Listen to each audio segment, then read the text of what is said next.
மனதினை அடக்கிட மார்க்கம் தந்த மணியே பகுதிக்கு அதிபதியான ஆதிசிவனில்ல மகனே ஆசைக்கு அடிபணியா அழகிற்கு அழகே பாகின் சுவை ஒத்த பந்தள மன்னனே பம்பையின் புண்ணியமாய் பாய்ந்து வரும் பிரளயமே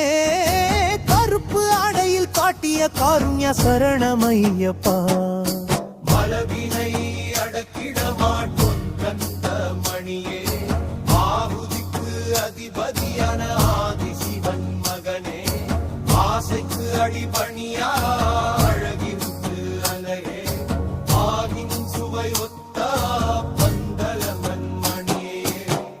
மலை மேல் ஏறி அமர்ந்து மோனதவம் செய்கின்றாய் மலமேறி வந்து என் மயக்கத்தை தீராயோ மாலையும் அணிந்து மலை ஏறி வருகின்றேன் முன் வந்து எனக்கு நீ முக்தியும் அளிப்பாயோ